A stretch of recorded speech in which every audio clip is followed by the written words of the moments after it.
जो इंसिडेंट हुआ, train incident हुआ, उसमें मैं हावड़ा से ट्रैवल कर रहा कोलकाता से ट्रैवल कर रहा था कटक को, जहाँ पे मेरा घर है। कोलकाता में मैं अपने पीएचडी रिलेटेड काम के लिए ही गया था, सैंपल कलेक्शन के लिए। मेरा फील्ड है सुंदरबन फॉरेस्ट रिजर्व। तो मैं वहाँ से जब लौट रहा था, हम 3:20 के अराउंड वहाँ से ट्रेन छूटा, कोरोमंडल एक्सप्रेस। मैं कोरोमंडल एक्सप्रेस के बिल्कुल जो पीछे जो कोच है, मैं वहाँ पे था। इसलिए हमें ज़्यादा कुछ फेस नहीं करना पड़ा। और कोरोमंडल एक्सप्रेस अराउंड 6:35 के आसपास एक बहुत ज़ोर का आवाज़ आया। तो हमें लगा कि कुछ इंसिडेंट हुआ है, कुछ एक्सीडेंट हुआ है, हमें लगा। तो 6:30 के आसपास हमें जब ये साउंड हुआ तो हम तुरंत ही उतरने के लिए रेडी हो गए कि कुछ तो कुछ इंसिडेंट होगा। अगर डिरेल हुआ होता तो हमें जल्दी से निकलना पड़ेगा। जो जब हम कोच का गेट खोले, जब हम देख रहे हैं बाहर, तो बाहर देख रहे हैं कि 2-3 कोचेस और गिरे पड़े हैं।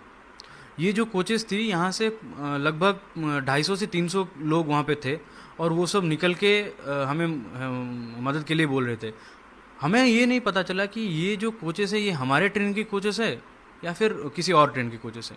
तो हम करीबन 10-15 लोग थे जिनका कुछ हुआ नहीं था। हमारा जो कोच था वो सबसे सही था, कोई डैमेज नहीं हुआ था उसमें।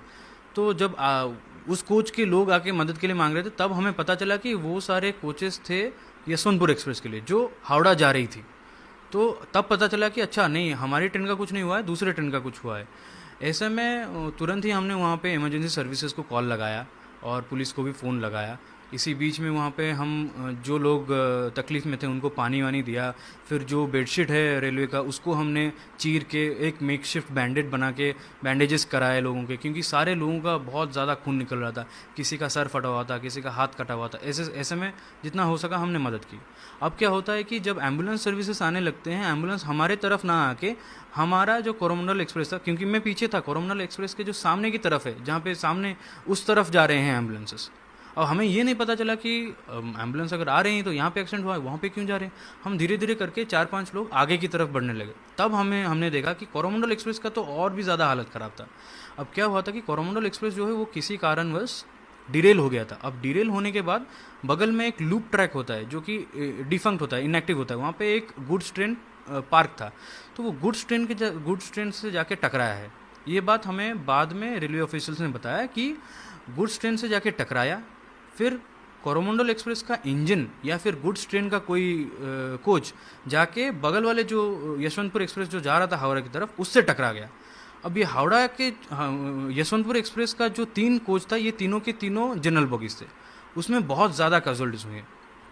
तो ये मैंने पहले एक हावड़ा से चेन्नई की तरफ आ रही थी। हाँ, दूसरा जो है यशवंतपुर वाला, वो वो कोलकाता यशवंतपुर की से तरफ कलकत्ता सेम टाइम में क्रॉस कर रही थी। सेम टाइम पे क्रॉस करे थे उस एरिया में। तो बाकी बोगी क्रॉस कर गया था, लास्ट की बाकी बोगी। बॉगी क्रॉस कर गया था, आगे चला गया था, करीबन 600 मीटर से 800 मीटर आगे है। बाकी के इंजन के सारे बॉगीज, ये 3 बॉगीज ही गिर गई थी पलट के। अब क्या होता है कि जब हम कोरोमंडल एक्सप्रेस के सामने की तरफ जाते हैं, हम देखते हैं कि उसका जो इंजन है वो करीबन 3-4 महले के ऊपर हाइट पे चला गया है। उसके नीचे सारे ये गुड्स ट्रेन का बॉगी है और कुछ कुछ जनरल बॉगीज़ हैं, वो सब बिखरे हुए पड़े हैं, पलट गए हैं सारे के सारे। एकदम एक्सट्रीम कंडीशन है, बहुत ही ज़्यादा केओटिक सिचुएशन था। अब यहाँ पे ऐसे सिचुएशन में जब आप जाते हैं तो पहले तो ये होना चाहिए कि पहले आपको देखना चाहिए कि आप सही हैं कि नहीं। हम करीबन 15-20 लोग थे जो कि काफ़ी सही थे, क्योंकि हमारे बॉगी को कुछ हुआ नहीं था। जितना हो सका हमने लोगों की मदद की वहाँ पे, लेकिन सिचुएशन इतना भयावह हो गया था, इतना इतना भयानक था कि हाँ, आप जहाँ भी देखे किसी का कटा हुआ सर, किसी का बिना सर का बॉडी, किसी का कटा हुआ पैर हाथ ऐसे पड़े हैं। हर जगह देखिए तो कपड़े, लाल लाल कपड़े, खून पड़े, खून से बिखरे हुए। पूरा का पूरा ट्रेन ट्रैक बिखरा हुआ पड़ा है। ट्रेन ट्रैक्स नज़र ही नहीं आ रहे हैं, क्योंकि ट्रैक्स ही बिल्कुल उखड़ गए हैं। फिश प्लेट्स जो हैं वो उड़ के कहीं और गिरे हैं। जो कोचेस हैं वो पूरा ओवरटर्न कर गए हैं। तो ये बहुत ही ज़्यादा भयानक सिचुएशन था। इसमें मैं तो बोलूँगा कि जो लोकल लोग थे वहाँ के, उन्होंने बहुत ही ज़्यादा मदद किया हमारी, क्योंकि वो सबसे पहले थे। इंसिडेंट करीबन 6:35 के आसपास घटा और 5 मिनट के अंदर सारे के सारे लोकल लोग, ऑलमोस्ट 300 से 400 लोग, लोकल लोग आ गए हमें मदद करने के लिए। जितने को पैसेंजर्स थे उन्होंने भी मदद की। ऑथोरिटीज़ को आते आते करीबन 45 मिनट से 1 घंटा लग गया।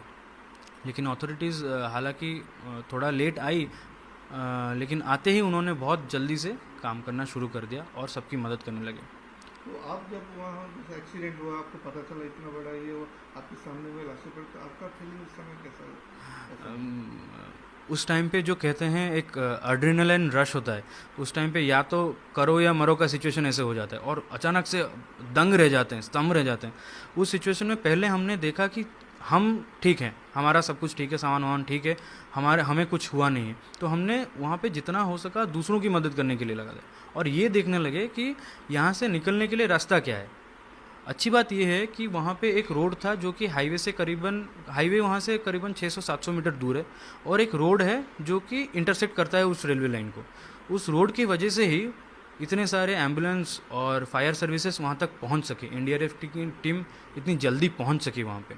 और डिस्ट्रिक्ट मजिस्ट्रेट और एसपी जो है बालेश्वर के, वो वहाँ पे 1 घंटे के अंदर आ गए और उस पूरे सर्विस रोड को एक ग्रीन कॉरिडोर की तरह बना दिया, जिसमें खाली गाड़ी गाड़ी कितना स्पीड में था उस समय, कुछ पता? क्योंकि कोरोमंडल एक्सप्रेस उस टाइम बालेश्वर छोड़ दी थी, 20 किलोमीटर बालेश्वर से दूर थी, वो स्पीड पकड़ ली थी। गाड़ी की स्पीड एग्जैक्टली तो मैं नहीं बता सकता, लेकिन करीबन 115-120 किलोमीटर प्रति घंटा की होगी। और इंटरेस्टिंग चीज़ ये है कि क्योंकि ये एक एलएचबी रेक है, दोनों की दोनों ट्रेनें एलएचबी रेक थी, और ये जो लाइन था ये अभी रिसेंटली ही मॉडिफाई किया गया था। ये सारी चीज़ें हमें रेलवे अधिकारियों ने ही हम बताया, वहाँ पे जो लोग आए थे हमें पूछने के लिए कि कैसे हैं क्या है, हमारे पूछताछ करने के लिए। उन्होंने बोला कि ट्रैक्स बहुत अभी रिसेंटली रेनोवेट किए गए थे। अब इसमें अगर इतने इंपॉर्टेंट ट्रेन का एक एक्सीडेंट होता है और डिरेल हो जाती है बिना किसी कारण से, तो यहाँ पे तो कोई ना कोई चूक रही होगी।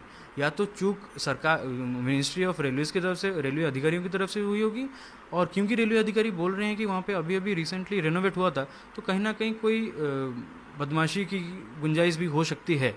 ये तो हम बता नहीं सकते जब तक इन्वेस्टिगेशन ख़त्म नहीं होती है, लेकिन अगर ऐसा कुछ होता है तो इसमें तो बहुत ही ज़्यादा कड़ी से कड़ी इसके बारे में जांच करनी चाहिए। तो लकीली आप सेव हो गए, क्या कहेंगे बाकी पैसेंजर के बारे में जो बच गए हैं? देखिए, सबसे पहले तो ये है कि जब हम इतने सारे डेड बॉडीज़ देखे वहाँ पे, आप यकीन नहीं करेंगे कि छोटे छोटे बच्चे अपने माँ बाप को ढूंढ रहे हैं, पूरा का पूरा परिवार तहस नहस हो गया है।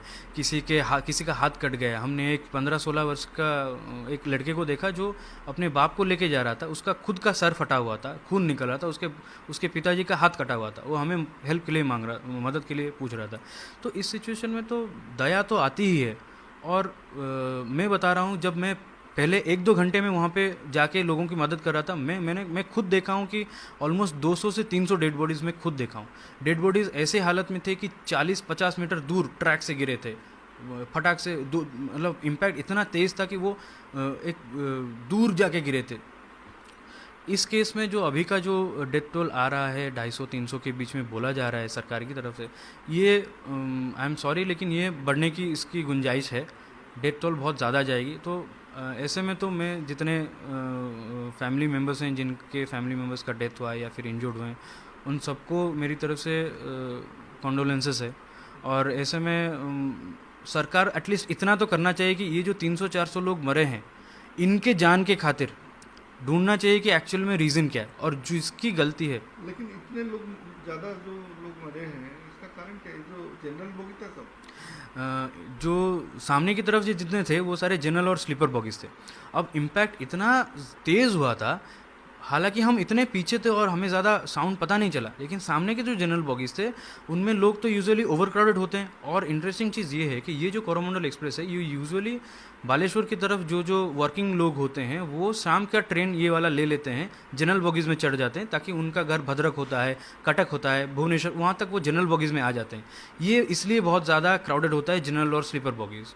तो काफ़ी सारे ऑफिस गोइंग लोग भी इसमें शामिल होंगे अगर हम देखें इसके डेथ टोल में देखा जाए तो। शायद यही कारण है, शायद जनरल बॉगीज़ और स्लीपर बॉगीज़ ओवर क्राउडेड भी था। लोग यूजुअली क्या करते हैं, जो दरवाजे होते हैं वहाँ पे खड़े होते हैं, वहाँ पे बैठे होते हैं, इसी वजह से वो भी बहुत ज़्यादा तेज़ तरह से उनका एक्सीडेंट हुआ है। लेकिन एक चीज़ बताइए, जैसा आप उतर गए गाड़ी से, आपको जी तो पहले पता ही नहीं चला क्या है, इतने लोग जब देखे जी। और आप बच गए, तो आपको कैसा उस समय फीलिंग हुआ?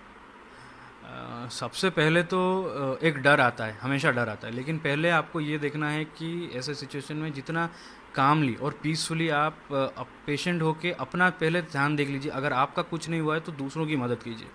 इसलिए हम पहले तो दूसरों की मदद करने पे उतर गए।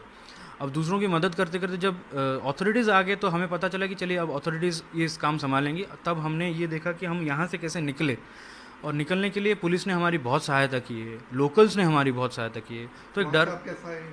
वहाँ पे हम हाईवे तक पैदल ही आना पड़ा हमें, और हाईवे करीबन 600-800 मीटर दूर है वहाँ से, जैसे मैंने आपको बताया। एक बार जब हम हाईवे पे आ गए तो मैं अपने घर पे कॉल कर दिया था, एक्सीडेंट होने से तुरंत बाद कॉल कर दिया था। तो मेरे पिताजी एक प्राइवेट कार के आयोजन करके वहाँ पर गए थे, और मैं तुरंत वहाँ से घर आ गया।